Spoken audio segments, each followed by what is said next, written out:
This is Thomas Magby here, joined with AJ Hannenberg. Oh, yep, that's me. It's right there. I didn't know if I was supposed to talk then. And Graham Donaldson. Hey. See, he knew. He was ready for that one. All right, this is the Boys, podcast. I came ready to play.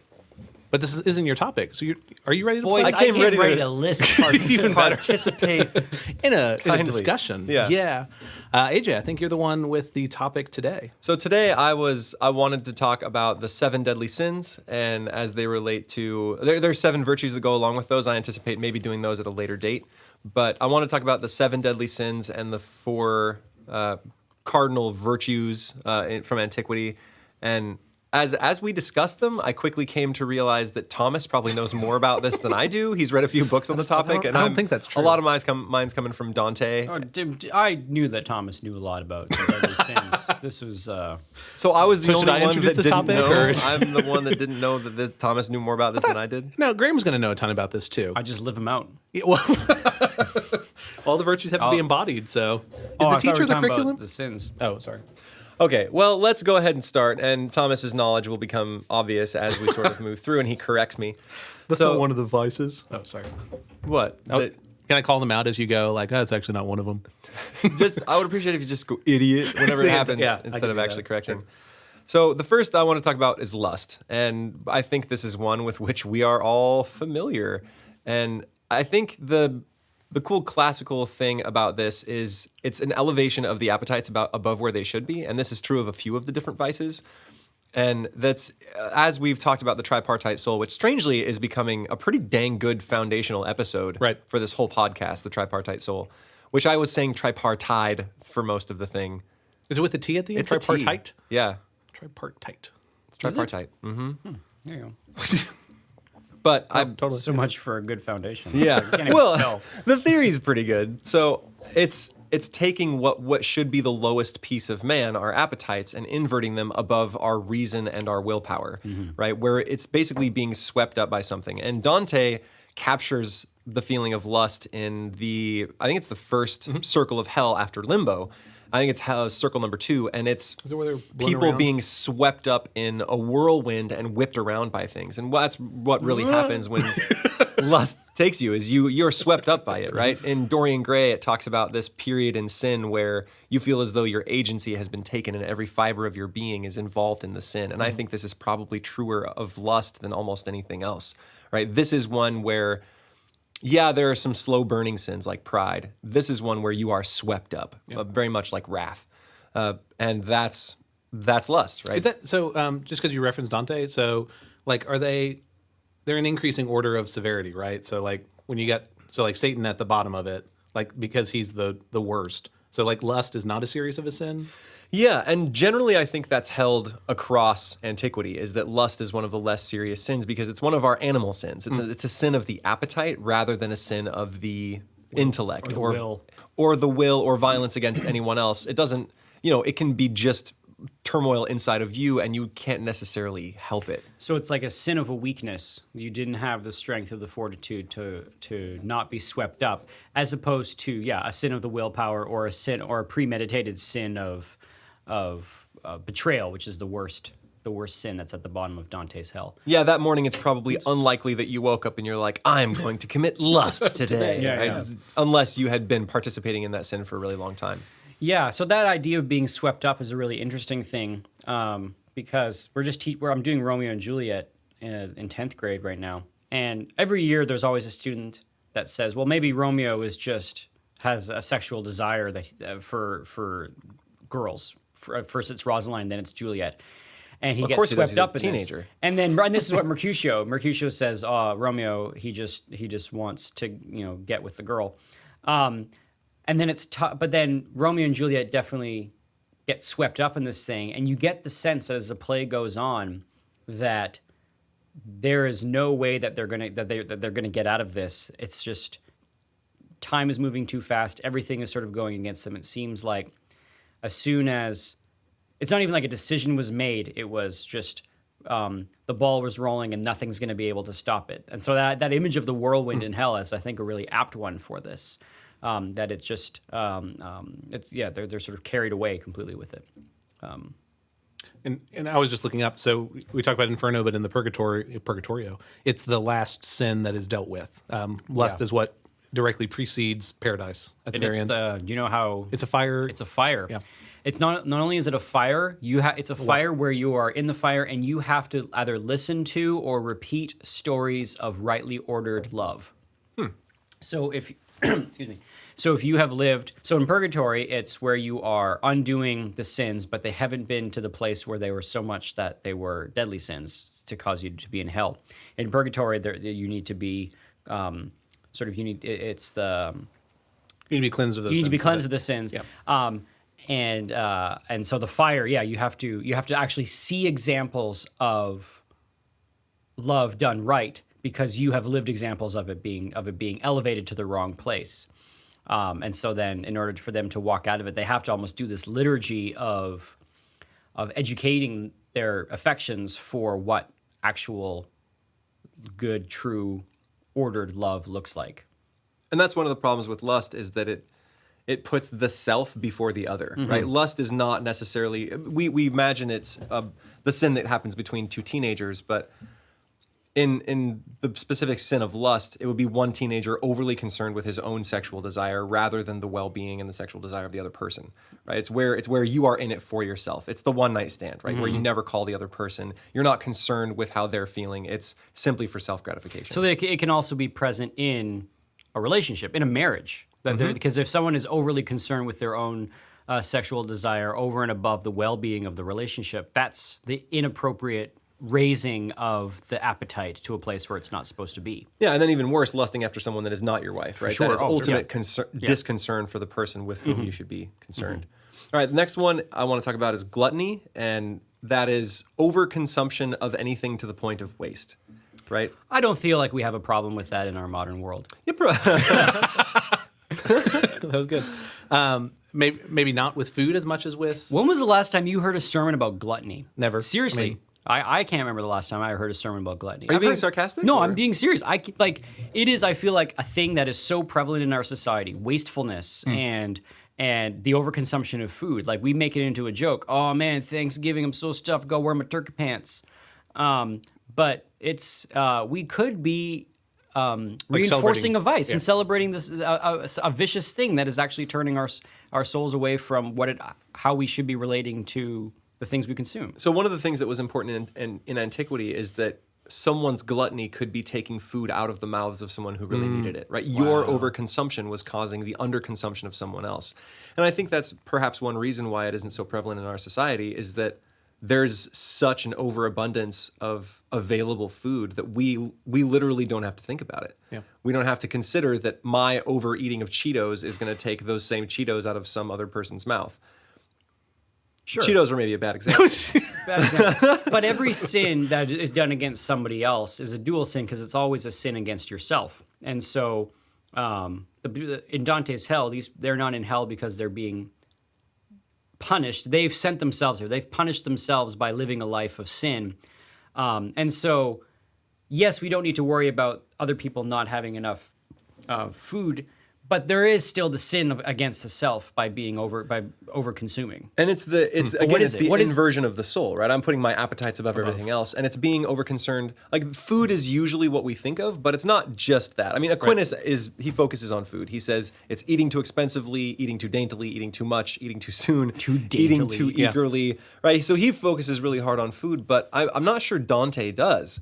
Dante sees it more as a consideration of comfort more than anything else. The men in hell are punished by lying on their sides in a rainstorm of mud and being barked at. It's like the least comfortable thing you can think of. It's just they're still laying down, but instead of receiving comfort from it, they're being abused. And that's what I think it is. Over concern with comfort and overconsumption. And it's more concerned with the consumption than the thing being consumed. It's not so much the food as it is the eating of the food that's important. So my comfort food is causing my soul to degrade. Is that what you're saying? This is actually I would never an speak intervention. against Ben and Jerry's. Is that actually your comfort food? No, I don't even know what my comfort food would be. Oh, I know what my comfort food is. It is these things that I used to get in Holland when we lived there. They're called croquettes. They're basically like, it's going to sound disgusting, but it's like breaded and deep fried whipped meat. That does sound disgusting. So What is whipped meat? how do so you it's whip- like Do you meat. mean mashed? No, it's kind of How do like you whip meat? It's like meat and broth and hunks of beef and like potatoes whipped together and then deep fried and breaded. It's This sounds like amazing. my nightmares. Croquettes are amazing. Anyway, what are we talking about? Comfort food. No, but it's just like Can I ask a question? Yeah, by all means. So you said, Graham, you made a comment that all sins are against two people. There's the sin against self and then the sin against the other person. Yeah. So is that, I don't know. So you're saying that people are condemning themselves to hell. Is there no third part of that also where they're sinning against God? yes, yeah, oh for sure. I'm thinking more on the lines of like the damage they do to that themselves. Hell is, especially in Dante, hell is just a punitive thing done outside of them by an angry God condemning them to hell. Where I think with Dante, and I haven't taught it, I don't teach Dante, so it's been a long time since I've read it and really thought about it. But there's this sense that it's not that God has punished them to hell, it's that he's sort of taken off the guardrails and allowed them to continue into this path that they themselves now no longer have agency to get themselves out of. I'm not sure that's true. To get them out? Which part No, of that? no. In Dante Yeah. specifically, so that's a very C.S. Lewis idea that hell is locked from the inside. That's the Great Divorce talks about that, and it's something that I would consider like in the end we all get what we want, and it's God. There's sections of Scripture where it says He gives them over to their sinful desire. He just says, "Sure, do what you want to do," and I think that's kind of a modern idea. But in Dante, all of the dead souls standing on the edge of the river, they don't. They wanna wouldn't go. want to Yeah, go, yeah. and it is divine justice that compels them. They are down there from justice, and then they're judged by King Minos, and he chucks them into hell, and where they land, they stay. And that's kind of the deal, is that it's a one-time thing. You are judged, you are put there. It's not like they find their way there. Yeah. That it's sort of a more modern idea that hell is, or at least it's my No, understanding. that's fair. Okay, so we're moving on. Is that Sure. enough gluttony? Sorry, so with lust and gluttony, you've both referenced them as relating to appetitive.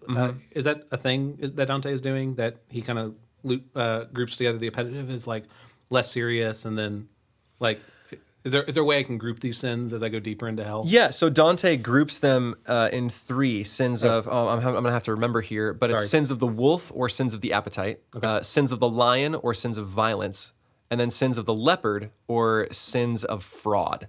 Because the leopard has spots. Because the leopard had spots, and so Doesn't Dante run into those three animals? he does. in the opening. Each one represents the grand division of sin. Oh wow. Okay. So that first one, the wolf, are the sins at the top. They're all animal sins. And the crazy thing about Dante is that even the monsters you meet are creatures.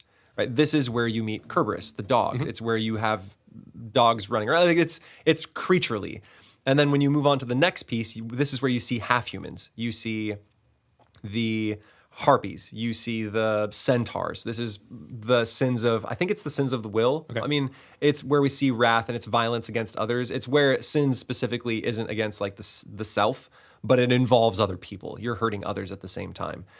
And then at the bottom, the sins of fraud are where we see monsters that are human. We see the giants, right? They're fully human monsters and not combinations anymore.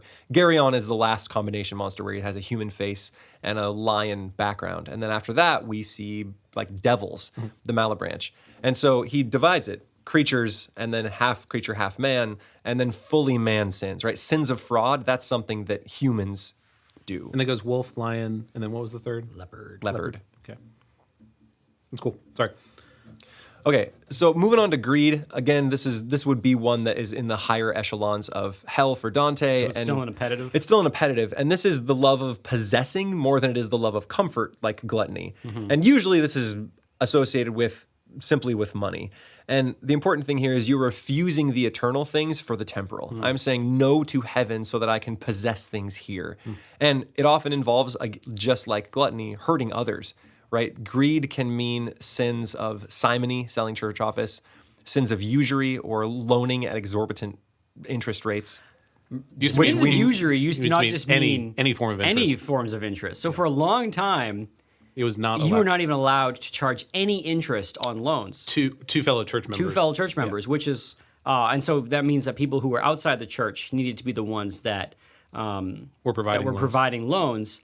And in medieval Europe, that was often the Jewish population, and which is the sort of the main tension in Merchant of Venice. Yeah, but That's a fun way that word has changed over time. it is. Yeah. Can Christians charge interest? Is maybe a future fun podcast. Yeah, I'm down. That'd be fun. But yeah, Maybe this is being another a former one. banker. Sorry, I used to do It's that. another one that we don't hear about much from Yeah. the pulpit unless it's in the context of church giving. Yeah. Right?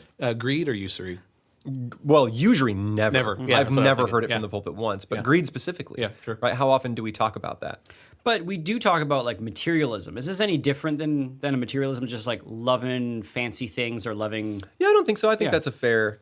So I feel like fair we statement. hear that. But what we don't hear too often is how it is a distraction of you are giving up eternal things for temporal things. Aquinas talks about how greed is that you are desire. So wealth only has value because of a thing it can get you. Wealth is a mean; it's not an end. But when you treat the wealth as an end, that's when you've entered into greed. So you just want the accumulation of more stuff for no sake of anything else. So you can have stuff. It's not where it's when you're hoarding it, right? And that's you're right. not spending. That's right. Yeah. So then what's the sin of like being of being a spendthrift, like buying everything? That's actually so weirdly enough. You know the prodigal son. Yeah. Prodigal doesn't mean you've run away and then you come back. That's not what the word. It means you spend too much. That's what prodigal means. Yeah. And so even the name of the parable has become focused instead on the leaving and the coming back more than this guy. He spent everything. He spent all his money. Yeah. So it's being prodigal, spending too much, and squandering a fortune. I guess it's. We can think of it kind of like bad stewardship. You are wasting the gifts on temporal pleasures and not doing what you should with them. So, Graham, your question was where does spendthrift go? Yeah. Probably. So, Where does being prodigal? What sin is that? Dante puts them opposite the hoarders. okay. I was going to say Same circle. Because wouldn't charity be the mean between overspending and underspending? I don't know. I thought charity is the love that that's love. requires nothing in return. It wouldn't be. Yeah, I'm just trying to look at the It virtues. would be, Hold it would on, be I can- stewardship, right? It would be like a good. I can look it up. So what Thomas is Yeah, referring charity to, would be the opposite of greed. That's So what that's Thomas- the virtue that's opposite. what Thomas is referring to with the mean is that of all of these vices and virtues, a virtue is usually something that is in between two vices, a vice of extremity and a vice of a defect. And so, for example, well, what's an example, Thomas, of So the classical virtues are more Or of the mean, AJ, I what's an think, example?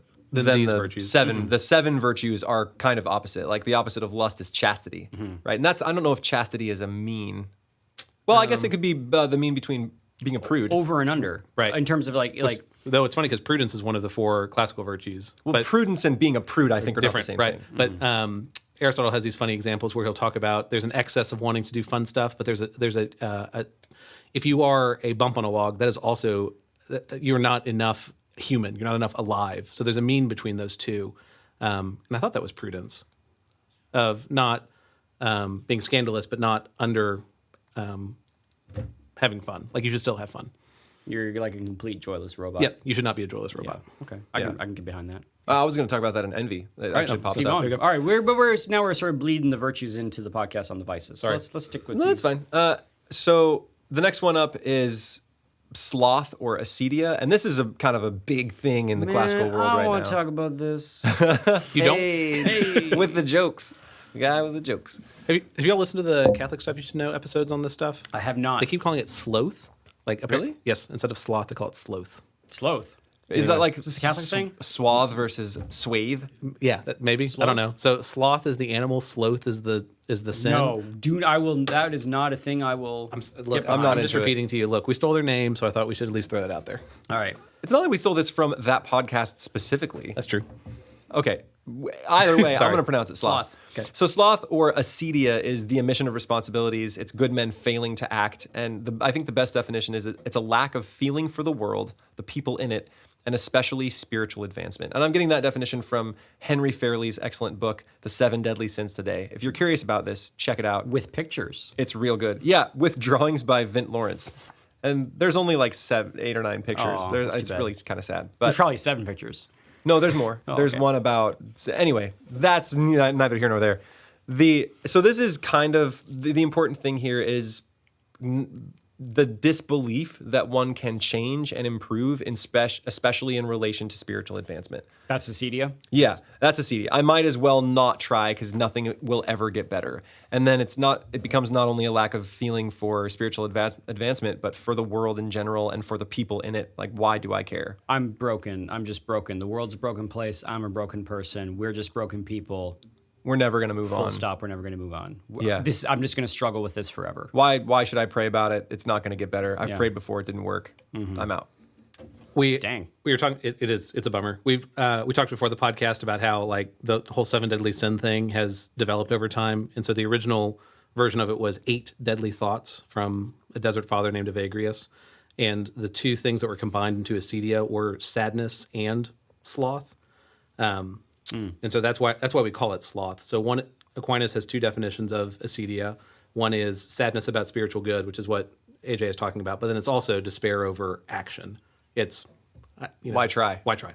Yeah. And I would think that this is a sin of a deficiency of willpower. Like you do not have enough spirit, or you do not have enough like grit or determination to keep going and to try to continue to improve. It's a giving up. Like if the other ones were sins of appetite, you just get swept up in your feels. This one seems to be like the sin of willpower. You just, for whatever reason, You just can't muster it. it's called the noonday sin, right? Yes. So it's like by noon, you've just run out of willpower to do something, and it's like 2:00 and you're staring out the window thinking like, well, whatever I'm doing right now, I'm never going to get it done. So like, why am I even doing this? Yeah, the noonday devil. So the monks had to be in their cell between 10 and 2 or whatever it is. And so the way that this most manifests is that people wanted to leave their cell. Like they just had to be anywhere else. Can we have class outside? Yeah, I get this all the time. Yeah, sure. It's like because if they get there, then they're going to be happy. But the problem is that they'll get there and they'll be the same person. Yeah. I mean, that is the lie of acedia. Oh, that's how I'm going to answer it from now on. You think class outside will make you happy, but when we get outside, you will still be you. Yeah, still be the same person. Gosh, it's a bummer. Sometimes it's actually nice outside. Like sometimes it's just nice, and class smells weird because there was 8th graders in it beforehand. The class does smell weird sometimes. True. All right, so this is actually where I wanted to talk about the no fun thing, not envy. I had it mixed up.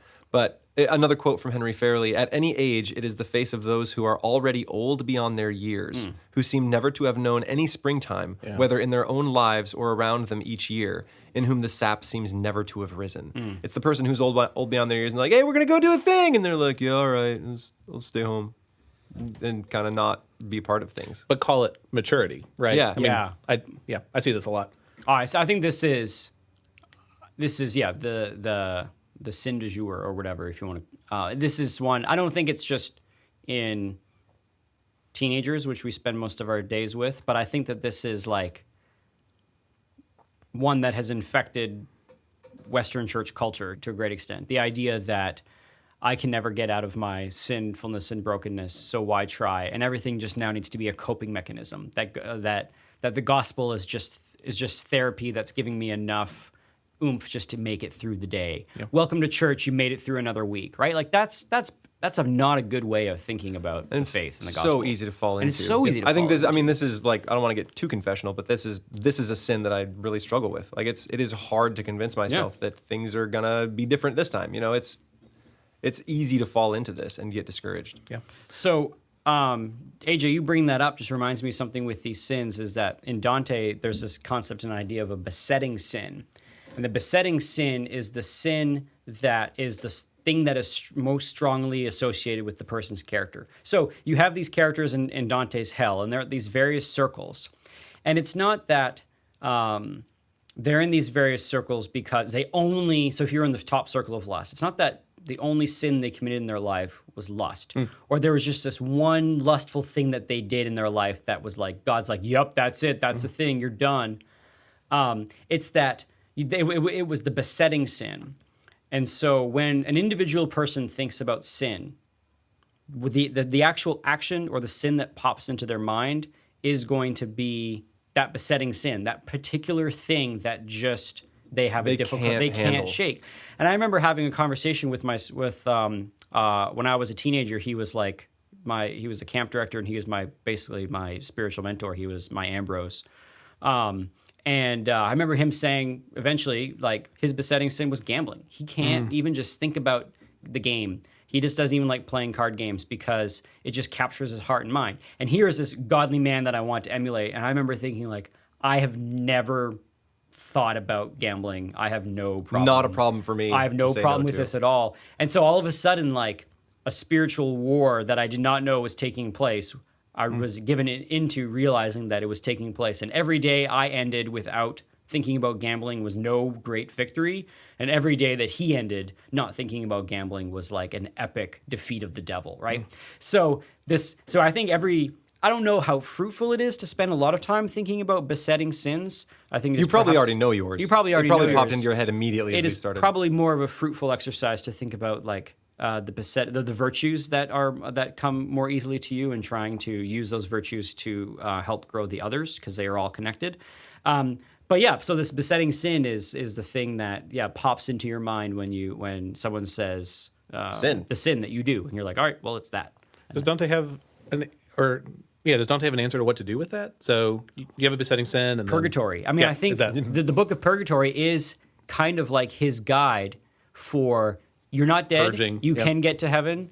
Here's the way that you can do to purge it. So if you're besetting sin, if we go back to is lust, you need to have examples of rightly ordered loves, and you need to set yourself on fire. No, that's not what he's saying. Wait, hold on, wait a minute. Wait. There's something about you need to burn it out of you. So I don't know what that actually translates to in terms of practical, like how do you sort of if you have those habits, how do you quench For those Lewis habits? is you have to abandon it completely. Yeah. Right. If you've read The Great Divorce, if it was the guy with the little lizard on his shoulder, and the angel had to crush it and destroy it before it could grow into a stallion. Did he experience pain through that whole Oh, thing? yeah, it was not like almost comfortable. killed him. Yeah. So anyway, I think it's a horse out of the whole thing. Is that reading, he And gets that's a flying horse. And that's what Augustine says. His besetting sin was there was a lot of lust there. He was a young kid, and he would call him the old crones, and they would say like when he intended to get rid of them, they said, "Well, do you really mean to be rid of us? Like, are you really going to try? Yeah. Do you really want it?" And a lot of time it was no. He didn't really want to be rid of them, and so he had to completely purge that out because it wasn't an honest try until he said yes and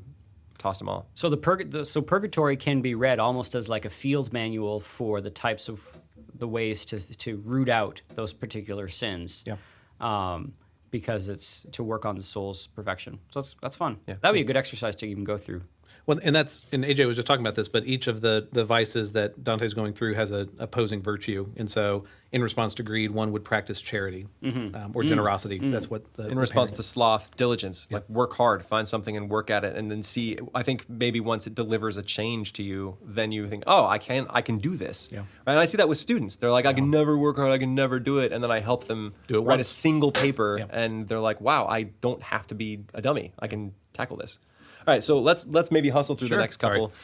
The next one is wrath, which is a distortion of justice. It's an inordinate desire for revenge. Just being angry is not a sin, especially if it's appropriate, right? Jesus was angry on a few occasions, at least one that I can think of. Flipping tables. Flipping some tables in the temple. And that was justice being played out. It is when you fly off the handle at something small, that's wrath, or when you desire revenge for something that the person doesn't necessarily deserve, or really any desire for revenge would be a sin, right? That is God's territory, not yours. That's wrath. I think that one's pretty straightforward. How are the wrathful? Is that the lava one? In hell? Wrathful tear each other apart. Yeah. With hooks.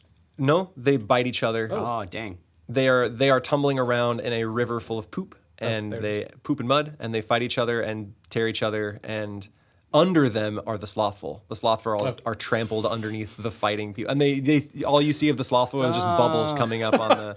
Well, I guess I can just stay down here and wait for them to stop. Mud's fine. Yep, exactly. Next one is envy, and this arises from vainglory Oh, or I pride. love this one. I love it. I just want it. What do He's you doing mean? the joke. He's Oh, sorry. Every time I'm just like, you want all these sins? Wait. so envy is not just wanting what your neighbor has, but wanting him to not have it, right? Because you deserve it, right? So it stems almost directly from pride, which is the last and most egregious of the seven. But this one comes from like, if I see, and this is a danger, especially with colleagues. Like when Donaldson came to the school, teaches English just like I do. He likes great old books just like I do, and he's really good at a lot of stuff. Yeah. And so there was a time when I had to like fight off envy and not be jealous of his gifts. And instead, Is that why there was hand sanitizer in my coffee in the early days? Yeah, that's exactly right. and so, you know, practicing gratitude for the things that I have, and that we have such an amazing teacher to help our students, right? I should celebrate the gifts that God has given him and squash my own pride. So, well, thanks, first of all. It's also cool that y'all were back-to-back best teachers at Veritas. Yeah. So you said envy is not just wanting what somebody has, but also taking joy in when someone doesn't get something. So Yeah. is envy Joy in the fall. the feeling that I get when I'm sitting on an airplane and someone next to me gets bumped up to first class and they leave and I'm like, man, I want that seat. And then they come back and they sit back next to me and they say, oh, actually they made a mistake. And you have a I have tiny to stay triumph. here. And I'm just like, heck yeah. Like deep down in my soul, that's a dark, horrible thing to feel. But Yeah. that's a form of envy. Yeah, the two Yeah. the two of the things of envy are joy at someone's bad things that happen to them, or sorrow at the good things that happen. What's to that them. German word? Like Schadenfreude? Schadenfreude. Yeah. Schadenfreude. So Thomas Aquinas had 3 stages. So during the first step, the envious person attempts to lower another's reputation. In the middle stage, the envious person receives either joy at another's misfortune or grief at another's prosperity. Right. The third stage is hatred, because sorrow causes hatred, right? So I try to squash his reputation. If it works, I'm happy. If it doesn't, I'm jealous. And then I just end up hating the person, right? And there's no gratification in envy. Nothing it can, this is a quote from Fairley again, nothing it can ever enjoy. Its appetite never ceases, yet its only satisfaction is endless self-torment. So thankfulness would be the opposite of this. So this is like Iago in Othello. Oh, You were thinking I was going to say Aladdin. Aladdin. I I was was like, thinking wow, Aladdin, too. we're going there. Wow. Okay. Yes. Yep. No, Iago in Othello. Okay, cool. In that he is envious. He's envious. I Yes. mean, so he has no. Yeah, he is going to take joy in however Othello can sort of be brought down. Yes. It's Cain and Abel. It was one of the first sins in the Bible. It was Cain being jealous of Abel's success with God, and he couldn't have it, and he was mad. So he killed him. Yeah. Last and foundationally is pride. Pride does not show up in Dante because it is pervasive through the whole of hell. Like if there's one creature that exemplifies this, it's Satan himself, right? Pride was his great fall. And it underlies every other sin. I noted how envy springs directly from it. Lust springs from it because you consider yourself more important than others. Gluttony from thinking your stuff is important. Greed because you want things. Like every single one of these is an inordinate desire for yourself to be lauded and successful and comfortable. It's just it's a distorted view of yourself. And I don't mean unreality. Like I can correctly recognize that I am not good at diving. I'm not an Olympic diver. That's fine. You have correctly identified I have that. correctly identified that. So a sane view of self, even your gifts, is not pride, right? I am good at certain things in teaching. I am good at speaking without verbal fillers. It's something I'm decent at. But yeah. But this is so that it's not that, and it's a distorted view of self where you think you are more important than you actually are, especially in relation to others. And weirdly enough, self-deprecation, right? Thinking, a form oh, I'm the of- worst, I'm yeah, horrible, is another form of pride. And it stems from believing that you should be higher than you actually are, right? Oh, I'm so bad at this. Well, it's because you believe that you should be good at this rather than just saying, man, I'm kind of bad at this and not really paying attention to it. So the opposite of pride is not self-deprecation. It's forgetfulness of self. Yeah, good. When you consider yourself not as important, and I can see Donaldson's gifts and I can rejoice in them. I can rejoice in the things I do well and be totally cool with the things I do poorly. Consider those gifts from God and just do my work. So it's not thinking less of yourself; it's thinking of yourself less. Exactly. That's well put. Wow. Thank you. That's so good. That's right. I'm really good at that. Yeah. And I correctly. I'm really good at that. And I correctly recognize it. No, I'm just kidding. That's what we were talking about. So those are the 7 deadly sins. Are you going to go into classical virtues now, or are you going to do it another time? Let me check time. What were you going to say?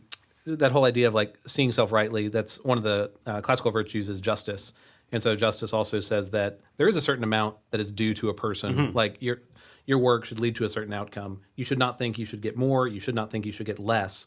But so it would be wrong of you to say, I do all this work and I should never get anything for it. Like you all work at the school, you should get paid. Like there's a Yeah. So then how can we turn the things that we do in the school to help with those virtues? Like, for example, how can every time a grade get back to a student, it can actually be an exercise in understanding justice as opposed to being something that is an excuse for them to either for any sort of these sins to fall into.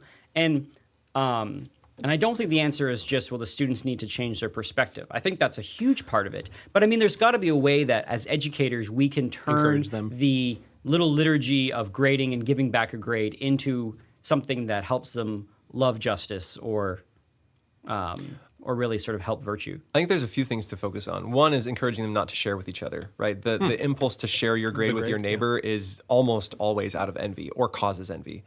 And then on top of that, a lot depends on the teacher. We have to grade accurately. If we are giving them grades that are too low for what they've worked, they will instantly plunge into, I think, sloth and envy, and they're going to feel terrible because they worked really hard and they didn't get what they deserved. And if we overly inflate their grades, we will encourage sloth because they don't have to work hard, right? They won't be able to see improvement because they're always sitting at 100. So part of this just relies on a little bit of justice on the part of the teacher. But I still, or no grades at all. Or no grades, yeah. Because the other thing I'm thinking, so if you're grading a paper, you're grading an outcome, but what I think you want to grade is the effort. You want to know the process. Like the most satisfying thing that we do at the school, at least from a teaching perspective, for me, is the senior thesis, because the entire process is one that AJ and I sort of are with the whole way through, and the process isn't graded up until the end. And then the end is a public showcase of the thing. And so at the end of it, no one cares if it was an 85 or a 93 because the public showcase of a difficult thing is very satisfying. And the kids come off stage like mini triumphant gods when they've finished their thesis. They grow a whole 2 inches. They do. And so there's something like that that process is something that seems has a lot more potential for creating virtue than where assignments are sort of like you give it and then it's, at least from a teaching perspective, it's kind of this hidden thing. The students sort of go off into the black fog of war and then they emerge with this artifact that they give you, and you're looking at it and you're just assessing it based on its merits right then and there. And I want to know how they did it. And I want to know, like, did they sit down, shut off the computer, take the headphones out, created a little cave of silence and actually thought through this diligently? Or were they like doing a speech to text on the bus to the volleyball game, right? Because that... Can you not tell from... You can't... The thing is, like, from I'm the work sure itself. You can from some of the work itself, but you can't totally. And some kids write papers in 20 minutes and they're beautiful. Yeah. And some kids work for 10 hours on something and it still has problems. And so, I mean, like, not every assignment is... We're not trying to get them to manufacture identical things, but we're assessing them with sort of identical metrics. I again still don't know how to rectify this, but anyway, but that's still not the topic at hand. The topic at hand is are there ways that you can sort of inculcate virtue with I think our morning moment liturgies, like suggestions you say are good. We do Thanksgiving as prayer in the morning, right? Just having them refocus, and then. When I pray, I try to bring things back towards those things that are important, right? The eternal. Which, funnily enough, I talked about that in one of the virtues. I think it was greed, right? Leaving the eternal for the temporal, and that is one of the primary criticisms of Christianity from Nietzsche. And I recently heard it from an atheist who was speaking recently on Facebook, and. He said... The forum of our day. Yeah. Right. The public square. The public square of our day. And what he said is that any believer in religion, right, in a monotheistic religion, has to believe that what is coming later is better than what is happening now and earnestly desire the coming of that world to the detriment of this. And so because of that, and Nietzsche says the same thing, Christians kind of reek of death, right? We want the world after this one, not this world, which I think is a little... I was following that train of thought saying, like, that is incredibly true, up until you said detriment. And that's the thing, is I think that some of that is fair, right? That we do look toward a different world and the destruction of this one. And that was the critique of the Romans against the Christians. They are not here shoring up the imperium. They are not here helping Rome thrive. therefore they're against Rome. Yeah, instantly making that jump for us being against the current world. And I don't think that's fair, right? We are here to bring love and goodness into the world as it is while earnestly desiring the next. And Well, and that's what Graham was talking about earlier, where like sins have an effect on us and on the other person. So like the choices that we make have impact on us. So if we go around reeking of death, that has a negative impact on us. Like that is not the way that we are supposed to be if we are pursuing virtue. yeah, we should be effulgent life, Right. right? It should bring life into us now that continues in the afterlife. Right. And one jump that they don't make is that if you don't desire the end of this world, then are you cool with it the way it is? Like you are also looking towards a different world. Yeah. You are just hoping that we can create it in the temporal here and now. But you also don't want the world as it is. And this atheist also implied that. He says, instead of working right now to make this world better. And I was like, so you don't like this world as it is either. Right. You are looking towards a distant future. It's just that ours happens to come after death, and we are also working towards that distant future. And with that, if you have the view that the world is not the way that it should be and God is going to one day make the world as it ought, that really does color the way that you treat other people. So you treat other people, if someone is bad and actively making the world a bad place, you do not say, it is on me to fix this. You say, this person will one day like stand face to face with him who is going to fix it. Whereas in the other view, if you say, the world is all that we have, when you come face to face with the person who you are convinced is the problem, you can easily say to yourself, I now have a moral obligation to remove this person from society because they are causing this problem. Rather than help them toward And so grace. then that focus on the here and now and trying to make this world a better place can actually be a justification for a systemic violence or hatred of a group of people. So, I mean, this is why when socialist communism was on the rise in Russia and fascism was on the rise in Germany, the very fact that it was atheist were one of the reasons why the Christians of the day were saying this is going to be a problem because they don't believe in God. Because if they don't believe in God, they will very easily only believe in the temporal here and now and the politics of the day. And then if they believe that, then the enemies of the here and now are easily justified to be removed. Yeah. And then people were sort of like, oh, well, of course you're going to be upset that they're atheists, but that's not really the real problem. But it's this was a conversation that we had in our Crime and Punishment book this year with the seniors, was the idea that like the caring of the here and now with no sort of idea of telos, the end of history, that where God is in charge, means that you're going to be able to justify some pretty terrible things in the here and now, thinking that you can fix the problem because it is on you to fix that problem. And especially that the fixture is not like it's not fixed. So you are working towards an end, but the guy right next to you in the same department might be working towards a slightly different end. And because of that, no progress is actually made, right? I'm working towards a socialist end because I believe that's beautiful, while someone else is working towards a democratic one, while someone else is working towards a tyrannical one because they think a single ruler is best, right? So no progress actually happens because they're all moving towards different ends and all justifying things in different ways. And so the idea of progress that is inherent in man, right, looking towards a distant, perfect world, gets all befuddled, and we end up working against each other. Chesterton talks about that, right, where if you don't have a fixed goal, you can spend half of your life trying to paint the world blue and then realize that you don't want it blue at all, you want it green, and you have to go back and undo all that work. Well, my dude, how are we going to land this thing? It feels like that was a pretty good spot to land it. Cool. And just... yeah, I encourage you. It's easy to recognize the sins because that's where we live, and to identify those, to live in those, and to be aware. But I think it's just as valuable to look at the 7 virtues that are opposite these and try to live in that place as a remedy rather than just trying to focus on not doing the sins. So we'll look at those in another podcast soon. Cool. That's good. All right. So thank you for listening to Classical Stuff You Should Know. Well, let's point you towards our website, classicalstuff.net. And if you have comments or you have something you want us to talk about, you can email us at classicalstuff@veritasacademy.net. Is there anything I'm missing? That's it. Okay, we'll be back next week. These usually go up once a week, and we'll keep them coming. Thank you.